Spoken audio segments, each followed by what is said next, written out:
Base and salt chapter पढ़ रहे थे, हमने लगभग चैप्टर कंप्लीट ही कर लिया है।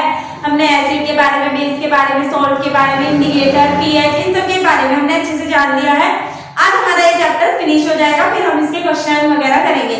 आज का जो हमारा टॉपिक है उसमें हमें प्लास्टर ऑफ पेरिस, जिप्सम क्या होता है इसके बारे में पढ़ना है, और हमें जो क्रिस्टलाइजेशन, वाटर का क्रिस्टलाइजेशन होता है इसके बारे में पढ़ना है। अब जो हमारा प्लास्टर ऑफ पेरिस होता है जिसका यूज डॉक्टर करते हैं जब फ्रैक्चर वगैरह हो जाता है तो प्लास्टर लगाने के जो काम आता है, ताकि जो हमारा हाथ या फिर किसी भी पैर लिम्स में, अगर हाथ में पैर में चोट वगैरह लग जाती है, फ्रैक्चर हो जाती है, हड्डी टूट जाती है, तो डॉक्टर प्लास्टर लगाते हैं जिससे कि वो क्या रहे, 1 महीने तक बिल्कुल सीधी रहे। तो प्लास्टर ऑफ पेरिस का यूज किया जाता है।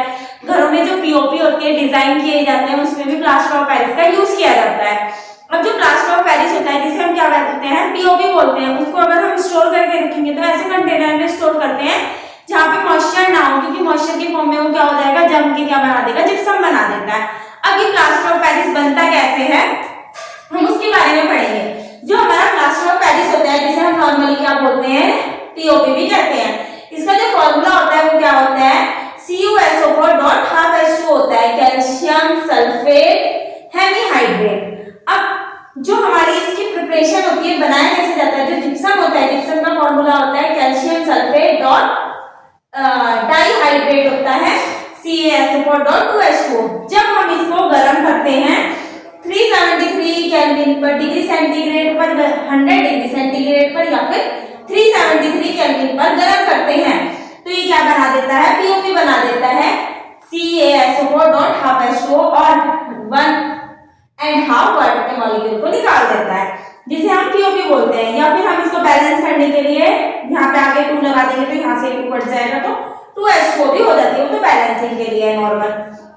अब इसकी प्रॉपर्टीज क्या होती हैं, जो हमारा प्लास्टर ऑफ पेरिस होता है एक व्हाइट कलर का पाउडर होता है, जो घरों में जब पीओपी डिजाइन करवाए जाते हैं तो हमें देखने को भी मिलता है, व्हाइट कलर का होता है। और रिमार्केबल, ये इसकी रिमार्केबल प्रॉपर्टी होती है, setting to be the hard mass and wetting with the water. अगर हम इसे पानी के साथ घोल देते हैं तो ये कुछ समय में क्या हो जाता है, बहुत ज्यादा हार्ड हो जाता है, तो ये इसकी रिमार्केबल प्रॉपर्टी है।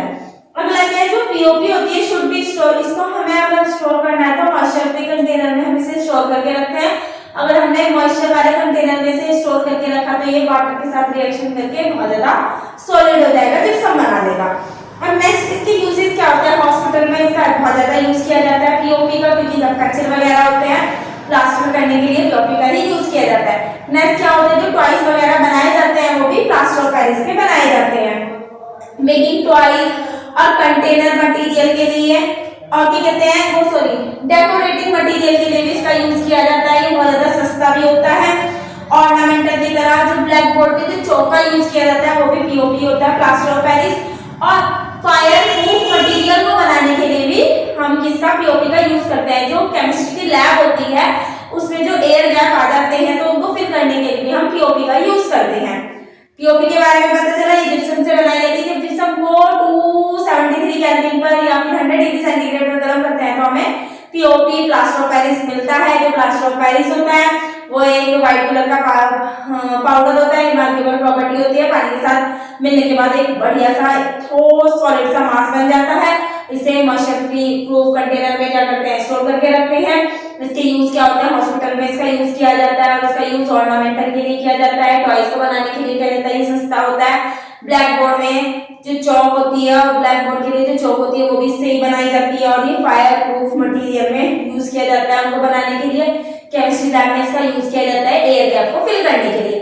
अब हमारा नेक्स्ट जो टॉपिक है ये रहा केमिस्ट्री लैब में, और ये सरफेस को स्मूथ बनाने के लिए, हाँ जब घर बन जाता है उसके बाद हम पुट्टी करवाते हैं, वो क्या होती है, सरफेस को स्मूथ कर देती है ताकि उसके बाद उसके ऊपर क्या हो सके, पेंट हो सके वॉल वगैरह के ऊपर, तब भी हम पीओपी का ही यूज करते हैं। अब वाटर ऑफ द क्रिस्टलाइजेशन, जो वाटर होता है उसका क्रिस्टलाइजेशन करेंगे तो क्या होता है, जो हमारा वाटर का मॉलिक्यूल होता है which is a form part of structure, वो स्ट्रक्चर का पार्ट होता है क्रिस्टल का, जिसे हम वाटर क्रिस्टलाइजेशन बोलते हैं। क्या है, water molecule which form a part of structure of crystal, वो स्ट्रक्चर की क्रिस्टल का पार्ट होता है, आर कॉल्ड वाटर क्रिस्टल, जिसे हम वाटर क्रिस्टल बोलते हैं। जैसे कि जो हमारा कॉपर सल्फेट होता है CuSO4.5H2 होता है।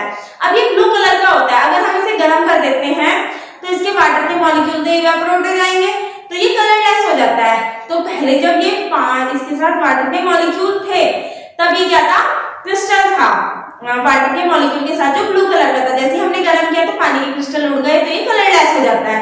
सेम क्या होता है, जो कॉपर सल्फेट होता है जब हम इसे गर्म करते हैं तो कलरलेस हो जाता है, तो खाली क्या बना देगा, ये CuSO4 बना देगा। और जो हमारा Na2CO3 होता है जिसे हम मौसिक सोडा भी बोलते हैं, क्योंकि इसमें 10 वाटर के मॉलिक्यूल रहते हैं, जब हम इसे गर्म कर देते हैं तो ये क्या बना देता है, सोडियम कार्बोनेट बना लेता है खाली।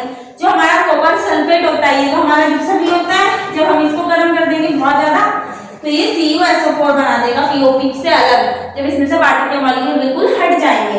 फिर हमारा क्या होता है, फेरस सल्फेट होता है, उसमें 7 पानी के मॉलिक्यूल होते हैं, जब इसे गर्म करते हैं तो ये पानी के मॉलिक्यूल हट जाएंगे, क्या बन जाता है, FeSO4 बन जाता है। ये वर्ड मैंने एक रिएक्शन करके बताई है। जो हमारा कॉपर सल्फेट होता है वो ब्लू कलर का होता है, जब हम उसे गर्म कर देते हैं तो व्हाइट कलर में चेंज हो जाता है, पानी के मॉलिक्यूल अलग हो जाते हैं। सेम इसी के अकॉर्डिंग अगर हम उस कलरलेस वाले जो व्हाइट है यानी कलरलेस है कॉपर सल्फेट, उसमें पानी के मॉलिक्यूल की रिएक्शन करा देते हैं तो वो फिर से क्या हो जाता है, ब्लू कलर का हो जाता है। जो हमारा acid base and salt chapter था वो यहाँ पे खत्म हो गया एनसीईआरटी के हिसाब से। एनसीईआरटी में यही दे रखा है, मैंने आपको सारा बता दिया। अब हम इसके बाद अपने एनसीईआरटी के जो सॉल्यूशंस होते हैं वो करेंगे, एग्जाम्पलर के क्वेश्चन करेंगे और कुछ एक्स्ट्रा क्वेश्चन करेंगे।